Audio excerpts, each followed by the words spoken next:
নওগাঁয় পূর্বশত্রুতার জের ধরে অগ্নিসংযোগ থানায় মামলা। তথ্য ভিডিওচিত্রে নওগাঁ থেকে আমাদের ক্রাইম রিপোর্টার মোহাম্মদ মিজানুর রহমান মানিক। নওগাঁয় পূর্বশত্রুতার জের ধরে এক ব্যবসায়ীর ব্যক্তিগত গাড়িতে টয়োটা হাইব্রিড CHR ঢাকা 674/ম আগুন দিয়ে পুড়িয়ে দেওয়ার অভিযোগ উঠেছে। গত 1 জানুয়ারি জেলার মহাদেবপুর উপজেলার দক্ষিণ হোসেনপুর গ্রামে এ ঘটনা ঘটে। এ ব্যাপারে ভুক্তভোগী ওই এলাকার ইট প্রস্তুত ব্যবসায়ী মোহাম্মদ রুহুল আমিন মহাদেবপুর থানায় উপস্থিত হয়ে একই উপজেলার শিবরামপুর এলাকার হারুনর রশিদ সহ অজ্ঞাতনামা আরও 3-4 জনের বিরুদ্ধে এজাহার দায়ের করেন। মামলার বিবরণে জানা যায়, ওই দিন ভোর 5টার সময় হঠাৎ গাড়ির টায়ার ব্লাস্ট হওয়ার শব্দে ভুক্তভোগী রুহুল আমিন এর ঘুম ভেঙে যায় এবং তিনি তৎক্ষণাৎ গ্যারেজে গিয়ে দেখেন যে তার ব্যক্তিগত গাড়িটি আগুনে পুড়ছে। এ সময় অভিযুক্ত হারুনর রশিদ সহ অন্যান্যরা ঘটনাস্থল থেকে পালিয়ে যায়। এ বিষয়ে রুহুল আমিন রিপোর্টার বাংলা টিভিকে বলেন, আমি ঘটনার দিন রাতে গাড়িটি আমার গ্যারেজে রেখে প্রতিদিনের মতো ঘুমিয়ে পড়ি।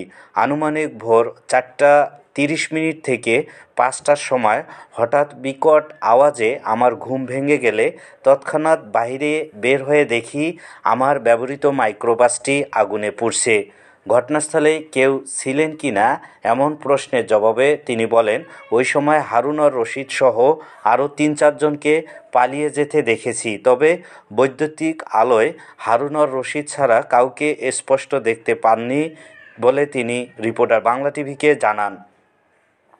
সেই সাথে পূর্বশত্রুতার কথা উল্লেখসহ বিগত কিছুদিন যাবৎ অভিযুক্ত হারুনর রশিদ তাকে বিভিন্নভাবে হত্যার হুমকিসহ নানান ভয়ভীতি প্রদর্শন করে আসছেন বলেও তিনি রিপোর্টার বাংলা টিভিকে জানান। এমন অপকর্মের সুষ্ঠু তদন্ত সাপেক্ষে আইনানুগ ব্যবস্থা গ্রহণের জোর দাবি জানিয়ে এ সময় তিনি আরও বলেন, আমার এই গাড়িটি মহাদেবপুর থানা পুলিশ রাত্রিকালীন পেট্রোল ডিউটির কাজেও ব্যবহার করত। আমি দেশের আইন শৃঙ্খলার প্রতি ভীষণ শ্রদ্ধাশীল। আমি চাই আমার সাথে ঘটে যাওয়া এমন অপ্রীতিকর ঘটনায় দোষীদের বিচারের আওতায় আনা হোক এবং আমার গাড়ির সমমূল্যের ক্ষতিপূরণ আদায় করা হোক। এ ব্যাপারে স্থানীয় একাধিক ব্যক্তিদের সাথে কথা হলে গাড়িতে আগুন লাগার ঘটনার সত্যতা স্বীকার করলেও উক্ত ঘটনার পিছনে কে বা কারা জড়িত রয়েছেন সে বিষয়ে কোনো সুস্পষ্ট তথ্য কেউ দিতে পারেনি। অভিযুক্ত হারুনর রশিদের সাথে বিভিন্নভাবে যোগাযোগ করার চেষ্টা করা হলেও তাকে না পাওয়ায় তার কোনো বক্তব্য নেওয়া সম্ভব হয়নি। এমনকি বারবার তার বাড়িতে গিয়ে খোঁজ করেও তাকে পাওয়া যায়নি।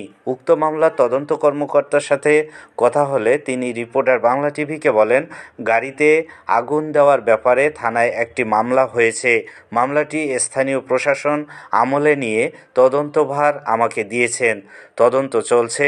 শেষ হলে দেশের প্রচলিত আইন অনুযায়ী ঘটনায় জড়িত ব্যক্তিদের অবশ্যই বিচারের আওতায় আনা হবে। মহাদেবপুর থানার অফিসার ইনচার্জ হাসমত আলী ঘটনার সত্যতা স্বীকার করে রিপোর্টার বাংলা টিভিকে বলেন, এ ব্যাপারে থানায় মামলা হয়েছে, তদন্ত সাপেক্ষে ব্যবস্থা গ্রহণ করা হবে।